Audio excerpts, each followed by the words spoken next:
Zoom in? Ja, bitte. Ja, sehr geehrte Damen und Herren, liebe Lehrkräfte, Ehrengäste, bevor wir beginnen, kurz ein paar Worte in Deutsch. Einige organisatorische Dinge. Wir sind hier im Stadtpalais Liechtenstein und dieses Haus gehört der Familie Liechtenstein. Wie ihr seht, ist es ein sehr schönes Haus.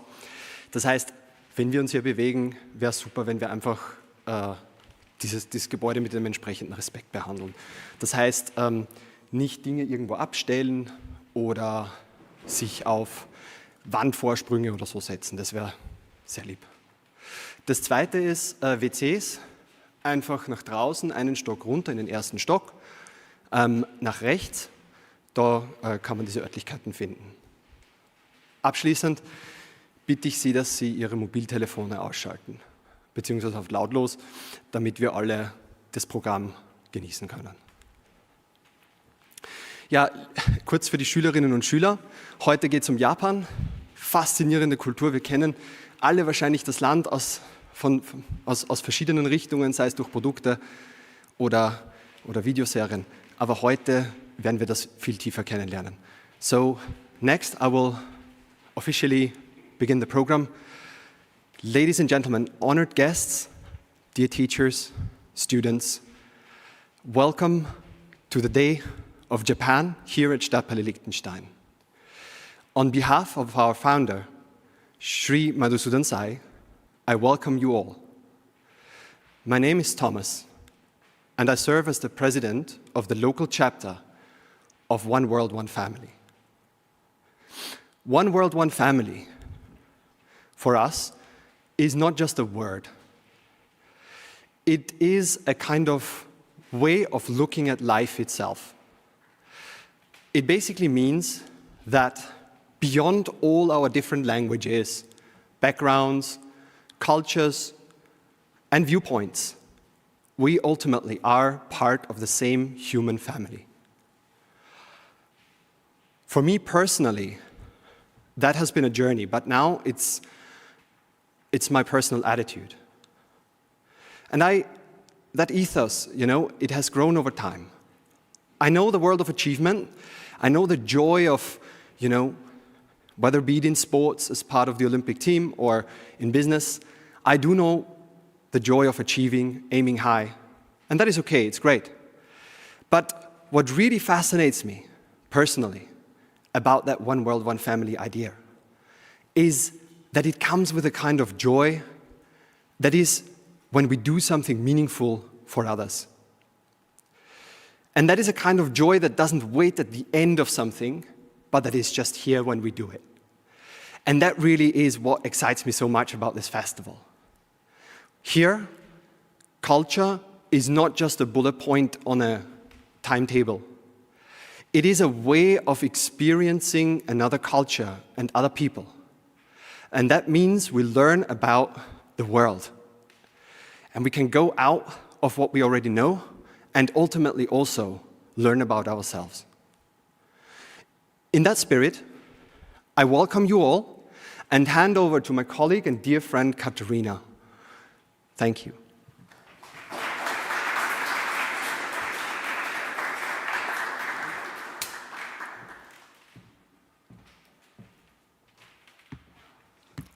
Thank you, Thomas.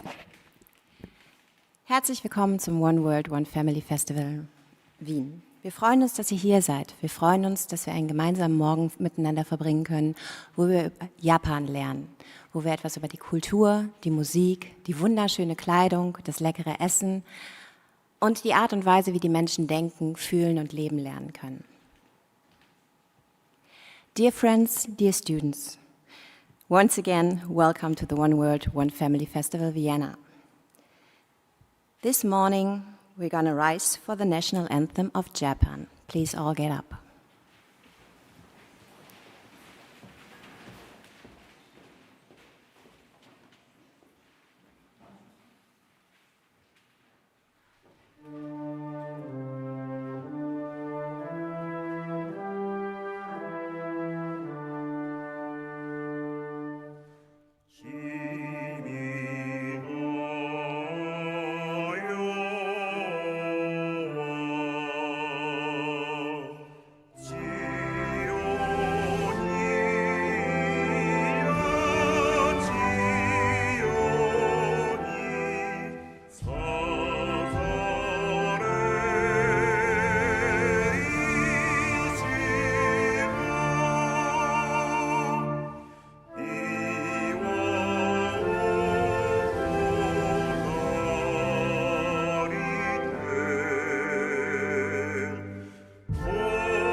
Distinguished guests, dear friends, and members of the One World, One Family mission who are watching us live from all around the world right now. Welcome to this special gathering here at Stadtpalais Liechtenstein. We are going to celebrate Japan, as you have already heard. We welcome Dr. Alexander Taiyo Shoyama, President of the Japanese-Austrian Association. There's a Japanese word, ma. It describes the art of the space in between things, the pause that gives music its meaning, that gives conversation its depth, and opens the room we truly need to understand each other. This attentiveness to others, to the unspoken, to the unseen, is where compassion begins. When we are humble and courageous enough to look closer, beneath our current understanding of life, we begin to glimpse how deeply we are all connected through our very diversity.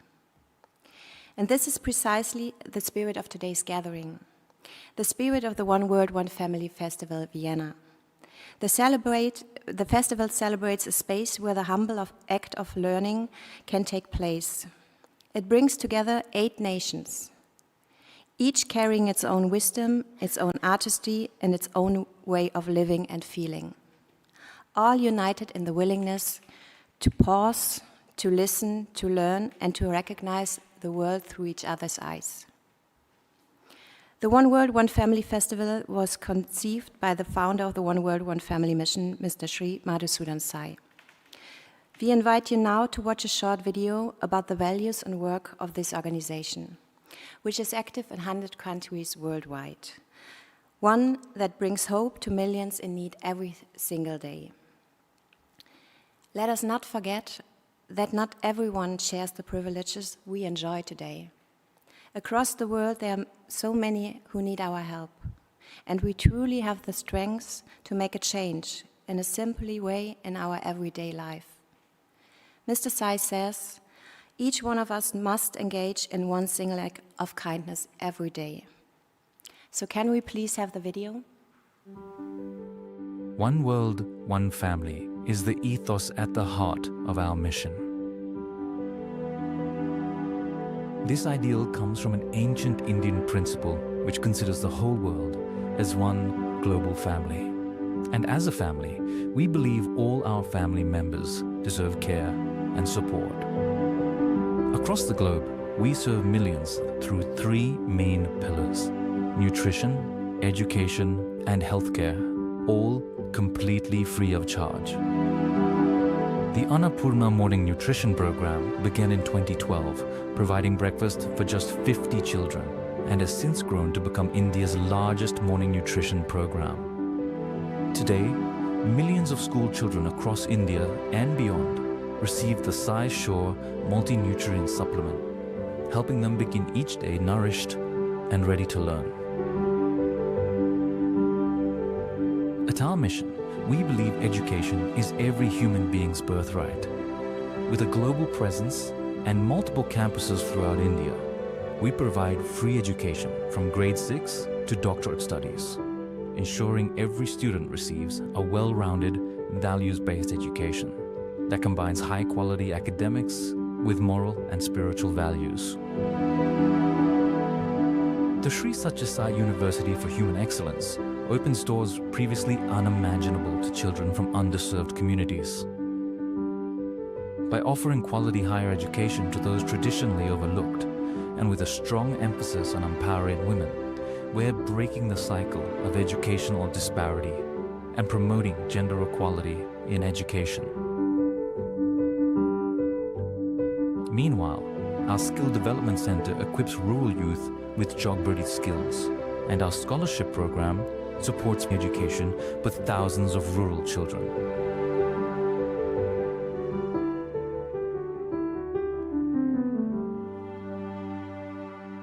Our commitment to empowerment is also demonstrated by People's Shores, an impact sourcing organization in the United States. We help youth from marginalized communities gain skills for the digital economy. This innovative model delivers high-valued business services while transforming lives and uplifting communities.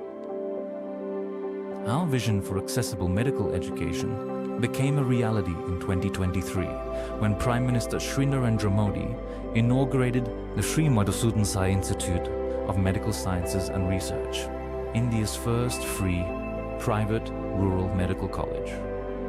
This institution aims to nurture noble-minded healthcare professionals who are dedicated to serving the underserved members of our society. Our healthcare mission goes beyond treating illness. We're pioneering solutions to bridge critical gaps in accessible medical care. And through our network of wellness centers, mobile hospitals, and multi-specialty facilities, we bring free healthcare directly to underserved rural communities. From preventative care to complex surgeries, at our hospitals, there are no billing counters. Since 2016, we've expanded beyond India to serve communities across the globe with the singular goal of leaving no person behind. Exemplifying this idea, our Sri Satya Sai Sanjeevani centers form the world's largest chain of free pediatric cardiac hospitals, giving new life to children with heart defects.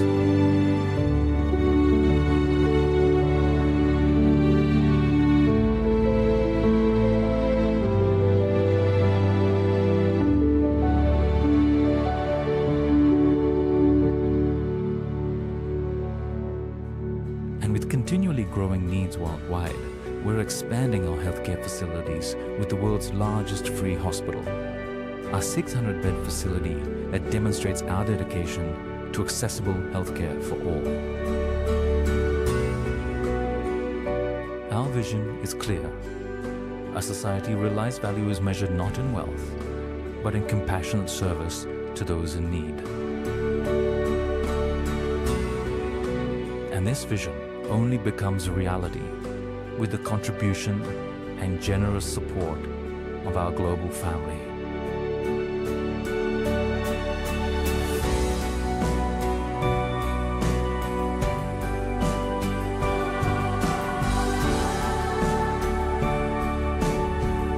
After all, we are all one world, one family.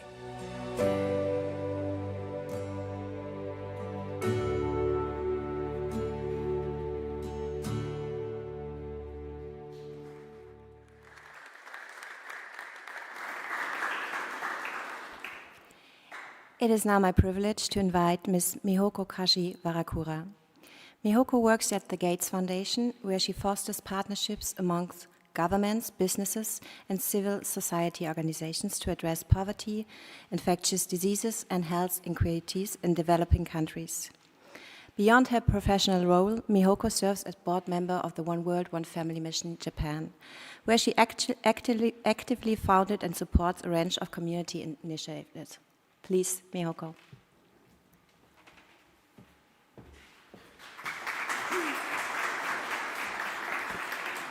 Good morning, distinguished guests, ladies and gentlemen. It is my privilege to present a brief overview of Japan, a nation where ancient wisdom, cultural refinement, and technological excellence coexist in remarkable harmony. Japan is home to approximately 124 million people and consists over 6,800 islands. Its geography is shaped by mountains, fertile islands, and seismic activity, with the iconic Mount Fuji standing as a national symbol. From the snowy north to the subtropical south, Japan's diverse climate has influenced its culture, lifestyle, and traditions for centuries. Tokyo, one of the world's most dynamic cities, serves as the nation's capital. The official language of Japan is Japanese, while the national currency is Japanese yen. Japan's beauty is expressed through both nature and art. From the elegance of cherry blossoms and the serenity of Mount Fuji, masterpieces such as Hokusai's Great Wave, Japanese culture celebrates simplicity, balance, and respect for nature. Japan's spiritual foundations are rooted primarily in Shintoism and Buddhism. Shintoism encourages harmony with nature and gratitude for life's blessings, while Buddhist traditions, particularly Zen, promotes mindfulness, discipline, and reflection. Together, these philosophies continue to shape Japan's society and its approach to life. Japanese cuisine is renowned worldwide for its emphasis on balance, seasonality, and well-being. Staples such as rice, miso soup, and vegetable form the basis of daily life, while traditions like shojin ryori reflect mindful and compassionate eating. Even the tea ceremony demonstrates how ordinary practices can become expressions of respect and mindfulness. Traditional Japanese attire reflects elegance and cultural identity. The kimono remains a symbol of heritage and grace, while garments such as the yukata, hakama, and haori continues to be worn during festivals, ceremonies, and important occasions. Japan has successfully preserved its artistic traditions while embracing modern creativity. Classical theater forms such as ono and kabuki, traditional crafts, calligraphy, music, and ceremonial practices continue to thrive alongside contemporary innovation. The cultural expressions reinforce the importance of discipline, beauty, and community. Japan's global influence is reflected through remarkable individuals. Hayao Miyazaki has inspired generations through storytelling and celebrates humanity and nature. Shohei Ohtani has redefined excellence in sport through his extraordinary achievements in professional baseball. Japan continues to achieve impressive outcomes in education, healthcare, and social development. With literacy rates approaching 99% and one of the highest life expectancies in the world, the country demonstrates a strong commitment to human well-being. These achievements provide valuable lessons for nations across the globe. Like many developed nations, Japan faces significant demographic challenges. 1/3 of the population is over 65 years old, and with an aging population, declining birth rate, and increasing pressures on healthcare and social care requires innovative solutions. Supporting mental well-being, particularly among younger generations, also remains an important priority. Japan's response to these challenges reflect a strong culture of collective responsibility. Government programs, community initiatives, food banks, elderly support services, and disaster resilience efforts demonstrate how compassion can be translated into meaningful action. These initiatives strengthen social cohesion and community well-being. As we reflect on Japan's journey, we are reminded of a timeless lesson. True progress is achieved when innovation is guided by wisdom and prosperity is accompanied by compassion. In the spirit of one world, one family, may we continue building bridges across cultures, united by respect, gratitude, and our shared humanity. ありがとうございます。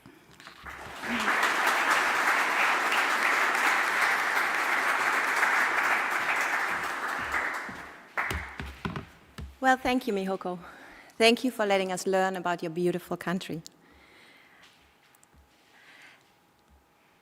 May I now request Dr. Alexander Scheuwimmer, President of the Japanese-Austrian Association. He is based in Vienna, founder of Tayo Legal, and President of the Austrian Jurist Association. His areas of focus include banking, financial law, real estate law, and the legal advisory of the Japanese companies. Please give him a warm welcome.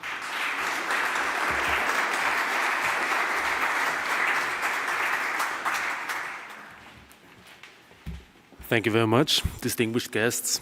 I have to improvise a little bit because I have to adapt to everything that has been said before, as this was to a large percentage congruent with what I was planning.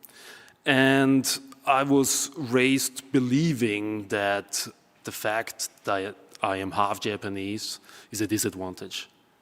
I was in a state of mind where I thought that I have a disadvantage because my mother is Japanese At home we eat all this funny food with raw fish and everything, and I play with these electronic toys that no one else knows about.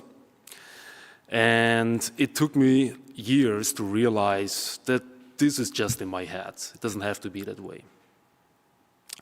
Fast forward 20 years, I've been very kindly introduced just now as the founding and managing partner of an international law firm with some 20 staff members.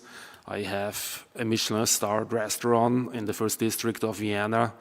I am the president of the Austrian Lawyers Association and go in and out of almost all ministries. And I am kindly invited today in these beautiful rooms to speak to you young people. Where did I bridge that gap?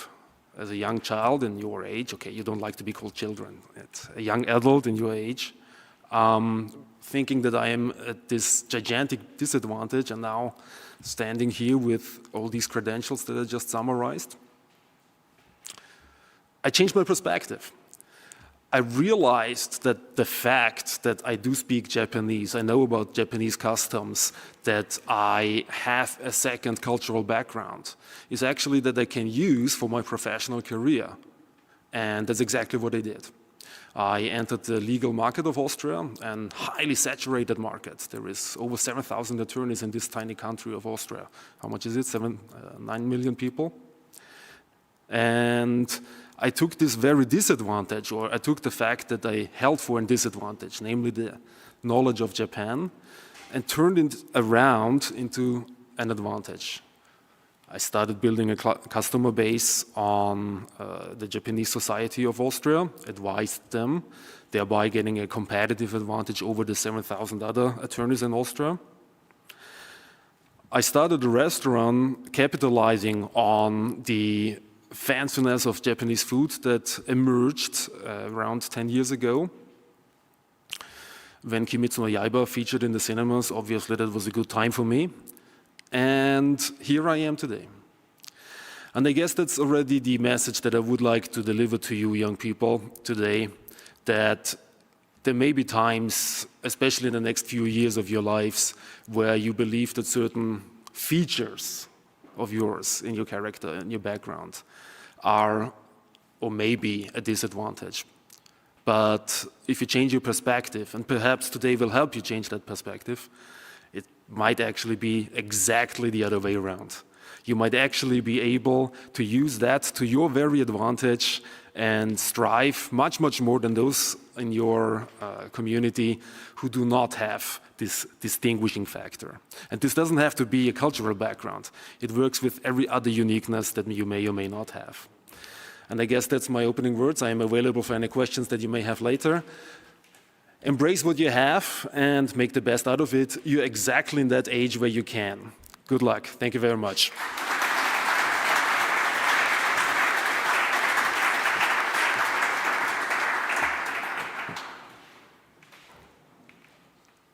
Thank you, Dr. Scheiwimmer. Let us now welcome the founder of the One World, One Family mission, Mr. Tsai, to address us all. His vision is as old as humanity and urgent for today's world. No one should be left behind. He trusts in you, the generation now rising, not because the world is easy, but because you are choosing to meet the world, to meet each other with open hearts and the willingness to learn. Please, Mr. Tsai.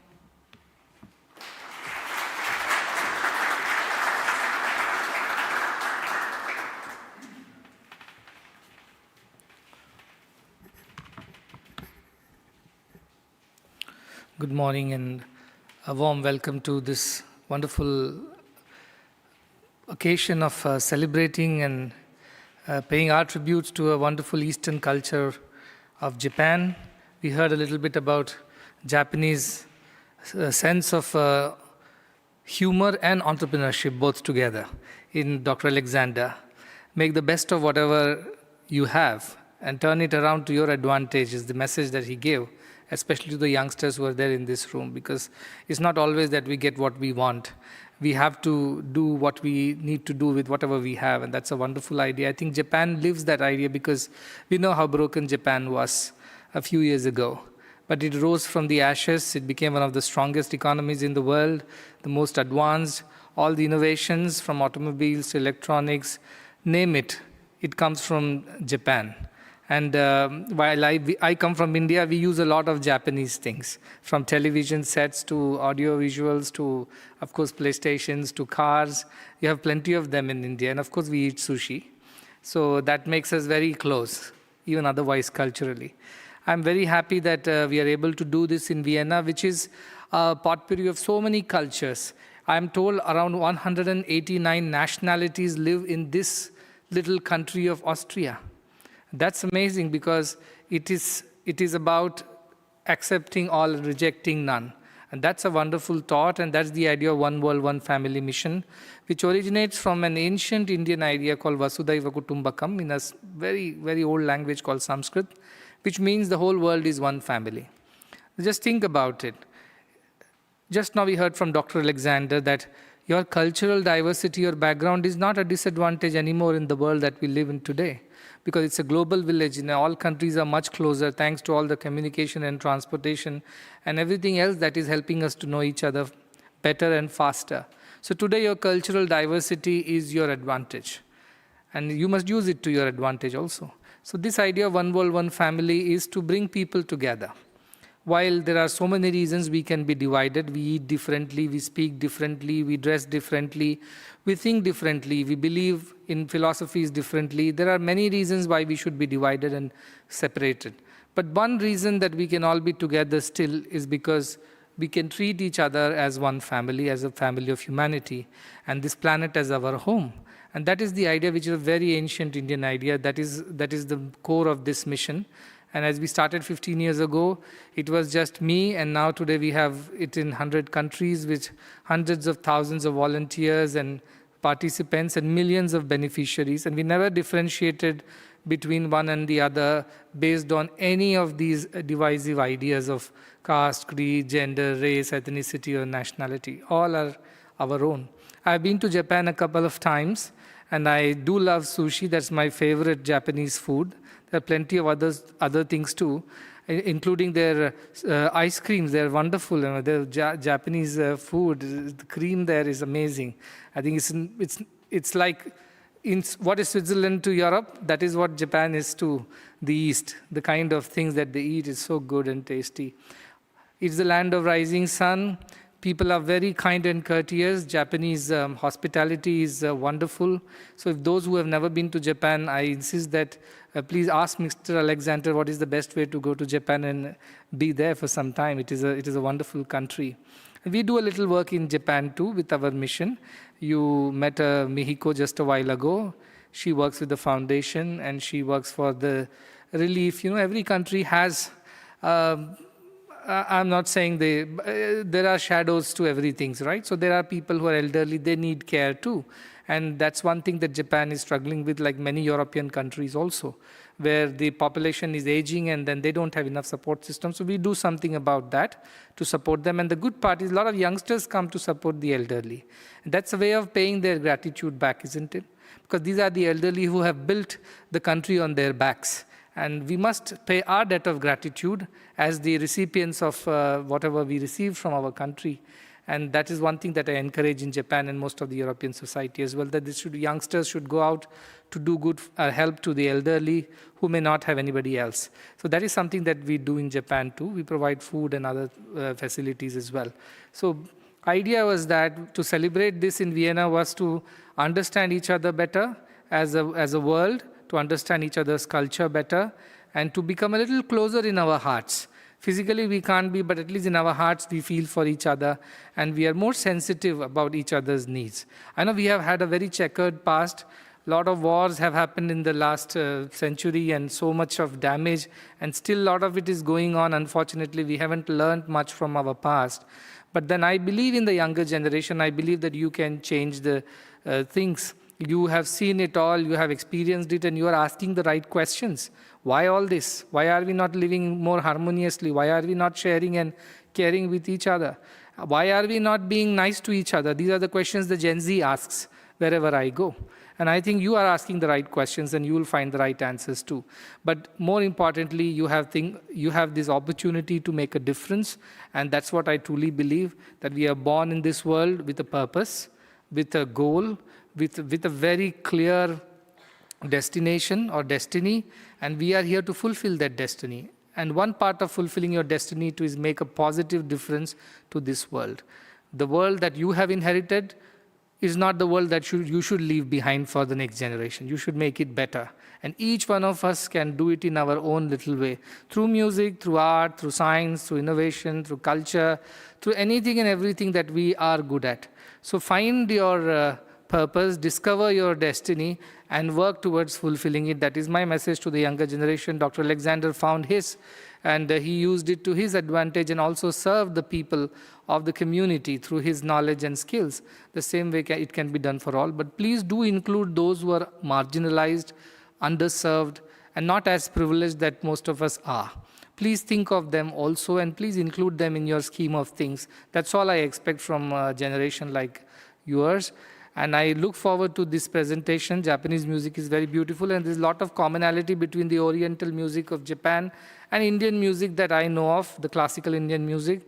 We call it as the raga system, like your pentatonic scales, and we have a lot of similarity between these systems as well. So those who know a little music, please pay attention to that. And I hope that you will enjoy this program. I do invite you to visit India or any of these countries which is a part of this festival and learn more about each other. Of course, you can watch it on YouTube and things like that. It's never the same. No, looking at sushi on the menu card is not equal to eating sushi, right? So you have to be there, be with the people, spend some time. Travel around the world. That's a great experience that you have. So whenever you have a little time and money, you save it up and travel and learn more about the world and the people, and that would make you a wiser person too, and more importantly, a compassionate one also. So please do that, and looking forward to this morning's presentation. Thanks to the organizers for doing this. Thanks to everybody else who has been a part of it from near and far, and all the audience that is watching it from around the world.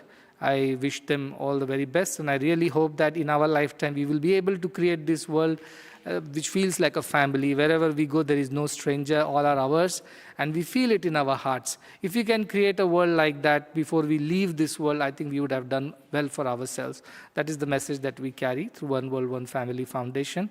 I encourage you to be a part of a wonderful mission like this. Thank you very much. Arigato gozaimasu.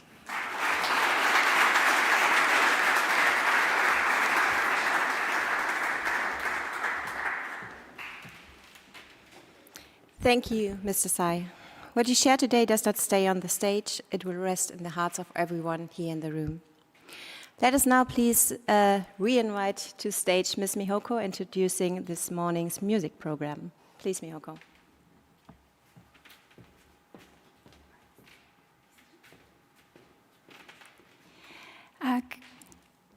It is my pleasure to share our musicians today. Today we are delighted to present In Sofia Japan Ensemble, a program featuring some of Japan's diversified traditional music, including gagaku, which is ancient imperial court music, koto, shakuhachi, tsugaru shamisen, and minyo, as well as contemporary collaborations. Japanese traditional music has been nurtured over many centuries through a spirit of harmony with nature, prayers, and reverence for the divine and the daily lives of people. These values continue to resonate within the music to this day. We hope that today's performance, you will experience Japanese spirit and the cultural heritage that has shaped these musical traditions. Thank you, and please enjoy.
And the instruments. This gentleman is Junpei Otsuka, show player, and instrument of gagaku, Japan's imperial court music. The show is said to be representing the call of the legendary phoenix, Ho-Oh, or rays of lights descending from the heavens. Thank you, Junpei. The next gentleman at the other end is Takuya Koketsu, a performer of the ryuteki, another instrument of gagaku. The ryuteki is often said to express the voice of the dragon traveling between heaven and earth. Thank you, Koketsu.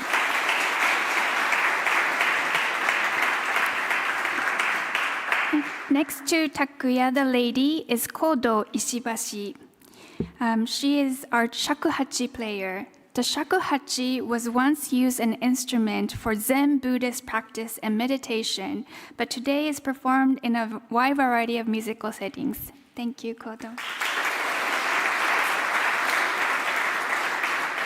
Next to her in the center is Eden Okuno, our koto player.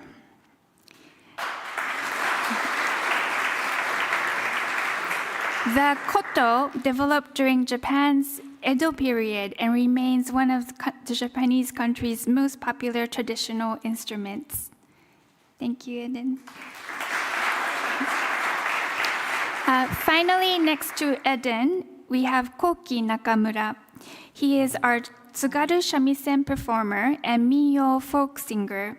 The Tsugaru shamisen is widely used in Japanese folk music and is known for its powerful ability to express both the beauty of nature and the emotions of everyday life.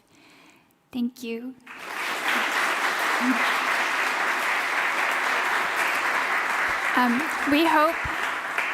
We hope you will continue to enjoy the unique sounds of Japan. Thank you.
Arigato. Thank you. Thank you for bringing the spirit of Japan on this stage. So one more time, please give a big applause.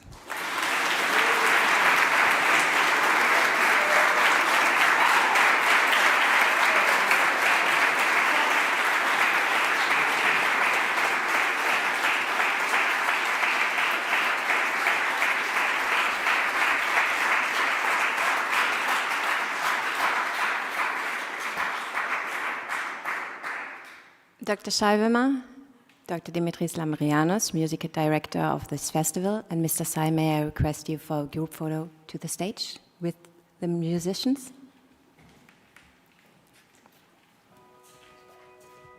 I walk around taking the view, see smiling faces shining through, children laughing, running free. The world feels light, so full of glee. The sky is blue, the sun shines bright.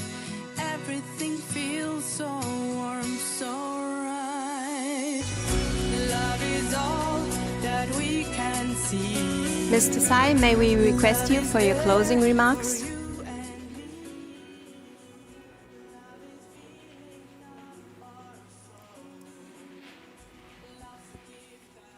So grateful that we could present the music here this morning.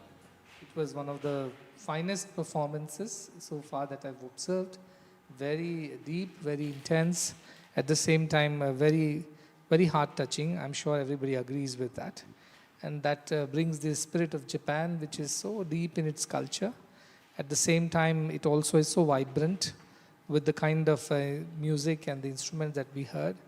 And I'm sure that we can do it again sometime in the future, maybe in India the next time, or maybe another place. But I really enjoyed the music thoroughly. So thank you so much for doing this for all of us. Arigato gozaimasu.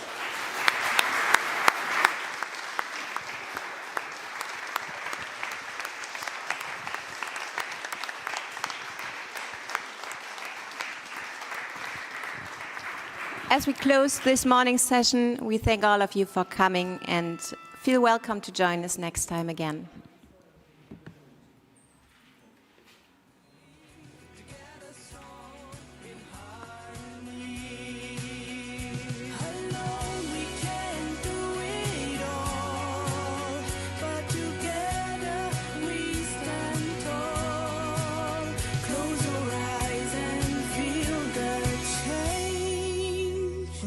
This world a better place.